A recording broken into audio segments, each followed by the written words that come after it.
దళితుల దగ్గర భూములు లాక్కోవడం, అలాగే పేదవాళ్ళ దగ్గర భూములు లాక్కోవడం, పేదవాళ్ళను కొట్టడం, కాదు అంటే చంపడం, అవసరం అనుకుంటే ఎటువంటి దానికైనా ముందుకు వెళ్ళడం, ఆస్తి ఇవ్వబడుతుంది అని తన సొంత చెల్లిని కూడా తన తండ్రికి పుట్టలేదు అని ఒక నీచమైన రాతలు రాయించడం అంటే ఇంకంతకన్నా దౌర్భాగ్యం ఏముంటుందండి సమాజంలో?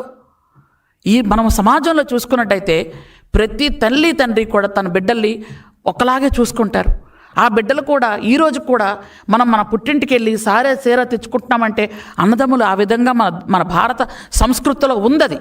అలాంటి అన్న దగ్గరికి వెళ్ళాలంటే భయపడుతుంది ఒక చెల్లి అంటే, అన్నయ్య నాకు ప్రథమ శత్రువు అంటుందంటే, నా ఆస్తి మొత్తం దోచుకుంటున్నాడు అంటే, మా చిన్నాన్నని చంపించాడు అంటే, మా అమ్మను కూడా చంపిస్తాడేమో అని భయపడుతుంది అంటే, మా అమ్మని కేవలం రాజకీయం కోసమే ఇంట్లో నుంచి బయటికి నెట్టేశాడు అంటే, మా ఆస్తి మొత్తం లాక్కున్నాడు అని ఒక చెల్లి చెప్తుంది అంటే, చిచి నీది ఇంకా బ్రతికేనా అంటున్నాను నేను.